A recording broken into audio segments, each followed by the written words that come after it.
take this occasion to thank the organizers, Ahmed, Khaled.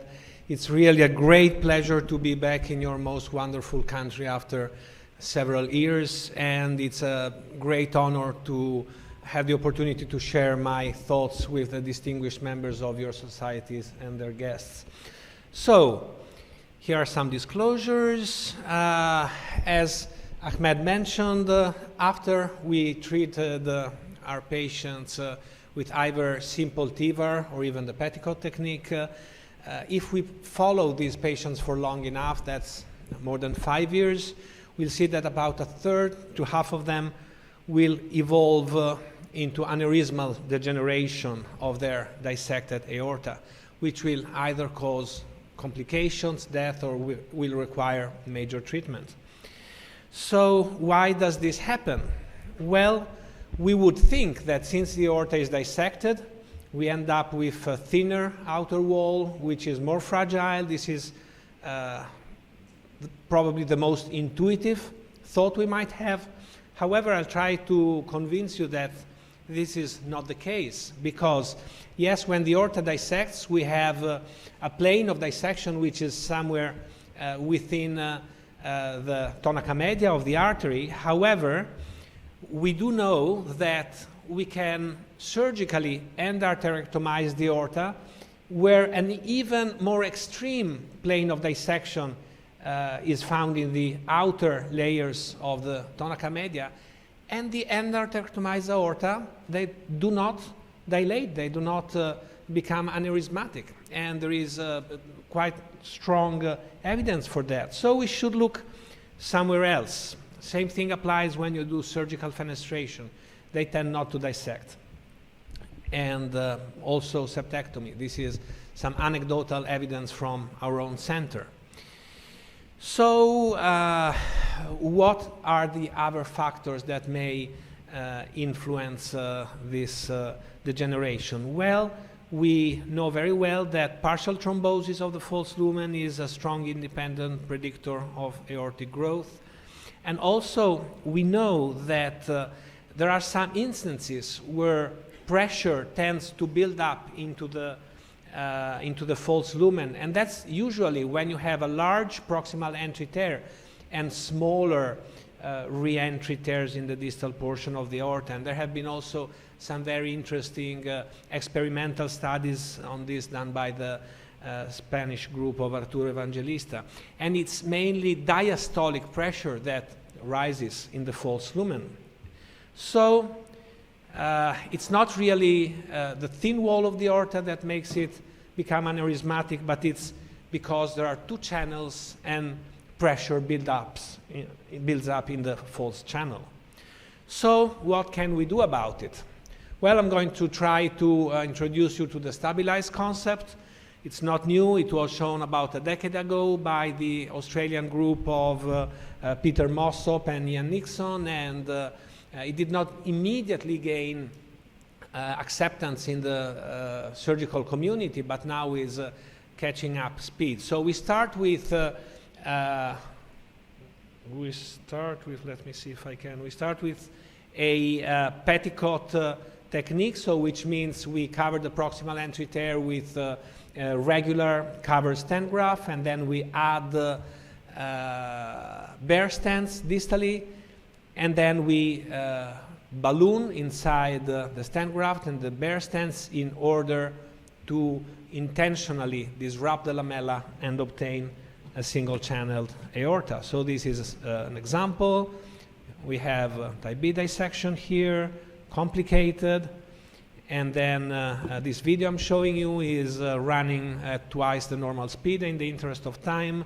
So we deploy proximally in a non-dissected area of the aorta.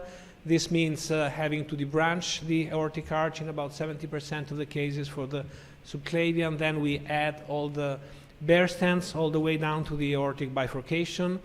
We are going to catheterize the branches that come from the false lumen only in order to be sure.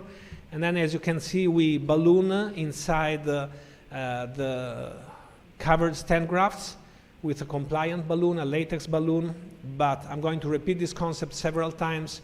we use a compliant balloon only inside the stent graft that has the fabric. So the fabric can protect the aorta from over-distension. And then in the area where we have only bare stents, we are going to use a non-compliant balloon, which is smaller than the overall diameter of the aorta. So it's going to be a valvuloplasty balloon or a venoplasty balloon. And this should keep us safe about rupture of the aorta, which is the most dreaded complication. And I'm going to go over this concept again and again because it's really crucial to the safety of this technique. And then if we have branches that come only from the false lumen, since we are aiming at obliterating completely the false lumen, we have to make sure that they are still connected to the true lumen, and if this is not the case, we are going to stent them. And so this is the final results that we expect from the stabilized technique. So here we see complete remodeling, relamination of the whole dissected aorta. So this is not something that happens by chance every now and then, which is what we see with TEVR. It's something that we aim to obtain in every successful case of stabilized technique. And I'm showing you these surgical pictures because I want to convince you that in the lamella there are always holes at the level of the origin of the splanchnic vessels, of the visceral renal vessels. Because once the lamella detaches from the outer wall of the aorta, where there is a branch, there can be no aortic wall, there must be a hole. So when we catheterize the branches coming from the false lumen, what we do is we come from the true lumen, then we have to find these holes, we have to engage these holes, and then we go to the target vessel. So once again, some technical tips, do's and don'ts for the stabilized technique. So never balloon the proximal landing zone. This is a recipe for disaster. You don't want to touch it there if you don't want to cause retrograde dissection. So you only balloon more distally where the dissection begins within the thoracic aorta and inside the stent graft. Once again, latex balloons, compliant balloons, only, repeat, only inside the covered stent graft. They can be whatever measure because what will determine the maximum diameter of the balloon is the size, the nominal size of the stent graft. Non-compliant balloon in the non-fabric covered portion of the stents. And if we do not obtain complete rupture of the lamella, never mind, we just leave it that way. We do not insist, we don't use larger balloons, we don't use compliant balloons. Protect the vessels that come from the false lumen. And once again, this is the results that we like to see in these cases. So we have already published our initial experience, and a number of additional papers came out in the literature. There's a bit of a confusion in the case mix, in the acuity, in the type of dissection. So the data is still not really solid. There are still some bad indications, some uncertain indications for this technique. So we try to stay away from the first day or the first days after the acute setting of the disease, because the aorta is more fragile, but sometimes we are really forced by the clinical situation to intervene even in this more delicate phase. About chronic cases, I don't think it's a great indication because the lamella is already too thick. We have already aneurysmal degeneration. So it's really, I don't think, a great indication. And especially if the aorta is already larger than 40, 42 millimeters at the level of the celiac artery, really it makes no sense, because even with a larger bare stents we have, there's no chance that the lamella is going to relaminate with the outer walls of the aorta if it's already aneurysmatic.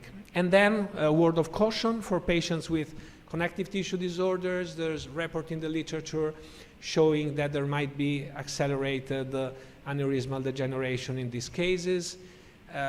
On the other hand, I also have cases of patients with connective tissue disease that I have treated and that are stable, so the question is still out there, but we need to be cautious. And especially,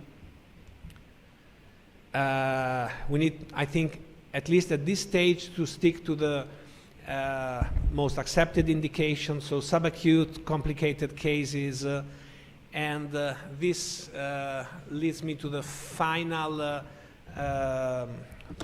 part of this talk, where I tell you that we are now collecting. We are now trying to collect these cases in a registry. It's called the stabilized registry. It is not supported by the industry because this technique is off-label. It's not allowed in the IFUs of the manufacturer. So this registry is initiated, run by us with no support. Everybody is very welcome to join if you do have some cases. We are still recruiting. We are running a little bit late because of the COVID, but hopefully we'll be done soon with the recruiting, but we are still in time. If you are doing these cases, please contact me, and thank you again for your attention.